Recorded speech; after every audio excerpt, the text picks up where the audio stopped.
We as citizens need to be informed. We must stand guard, or our republic is in grave danger. The founders said that there's a fourth branch of government, the free press. Unfortunately, the progressives killed the free press. It started with Woodrow Wilson merging the press and government. Look it up. Council of Foreign Relations. So you could have the press come in with the government officials, and the government officials could tell the press what needed to be done, and they would just sell it to the stupid people. The media is being used as a tool by politicians, a happy tool. The media is not only dropping the ball, they are conspiring to work with the politicians. They are complicit in everything that's going on. The Center for American Progress, fueled by their millions of dollars of money from George Soros, produced a new video. It was supposed to show the very worst racism from millions of people who have been involved with the Tea Parties.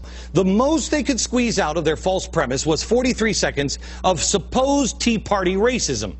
But they couldn't fill all the 43 seconds with different races, so they had to repeat the same people over and over again. I'm a proud racist. I'm white. I'm proud to be a racist. Let's watch the part of the video that they edited out. I'm with the Knights of the Ku Klux Klan. We are a white unit. Well, you don't represent the Tea Party, sir. And What is the Tea Party? Definitely we don't like swastikas. Race has nothing to do with this, sir. We're here protesting policy. Your tasks in order to get minorities. We're here protesting policy, sir. I don't care what race anybody is. The Tea Party doesn't concern itself with race. Please, at least turn the shirt inside out. Because you have a swastika on your shirt, sir. You don't represent our group. I need people and everybody to know that you're not with us. That's why I'm here confronting you. You see, this racist was not accepted by Tea Party members. He was berated by them. In fact, he was chased out of that event.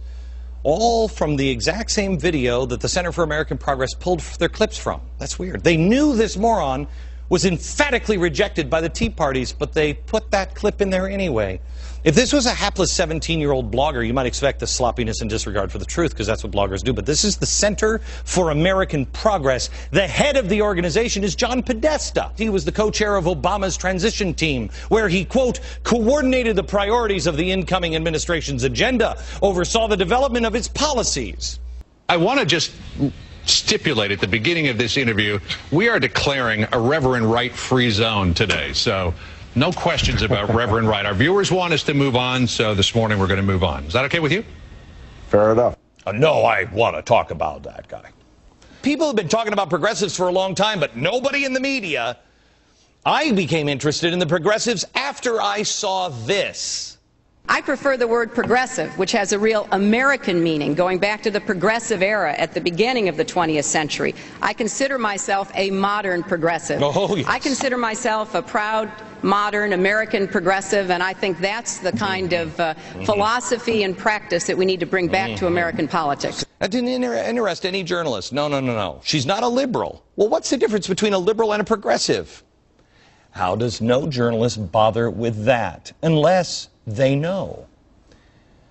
Now we know that progressives are conspiring to progress us past the outdated Constitution and the horror show that they have caused planet-wide. Most people haven't even heard of this guy, Rashid Khalidi. He's a radical Palestinian activist who calls Israel an apartheid system in creation, a racist state, and he has several times expressed support for suicide bombers as a legitimate response to Israeli aggression. Obama served on the board of the Woods Foundation with him, funneled over $75,000 to his wife's organization, and even praised him on tape during a farewell dinner for Khalidi.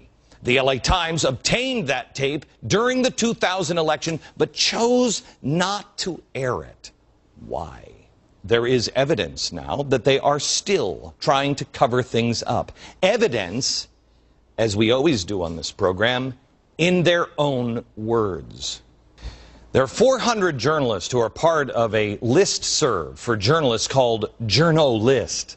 Journalists were coordinating, brainstorming, and actively working together to make sure that Barack Obama was elected. When ABC asked Obama if his reverend loved America, the journalist over at JournoList listserv, called George Stephanopoulos a disgusting little rat snake.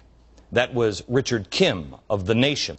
Journalists from Time, Politico, The Huffington Post, The Baltimore Sun, The Guardian, Salon, The New Republic, all plotted to fix the damage of Jeremiah Wright.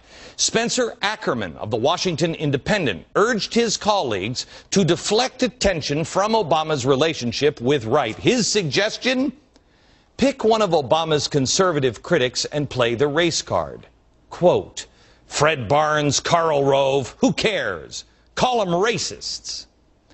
The writer for The Guardian said, quote, listen, folks, in my opinion, we have to do all we can to kill ABC and this idiocy in whatever venues we have.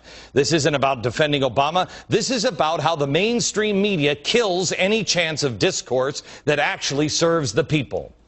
No, I'm sorry. That is not your job, to kill damaging stories. Your job is to inform people. Report the truth, no matter what the truth is. Without a press that doesn't understand its place, the republic does not survive. Think of places like Venezuela and Cuba or China. Our media is willfully suppressing stories because they can harm a candidate that they like. Look how the New York Times portrayed Thurmond and Byrd. Strom Thurmond, here it is, the headline, New York Times. Strom Thurmond, foe of integration, dies at 100.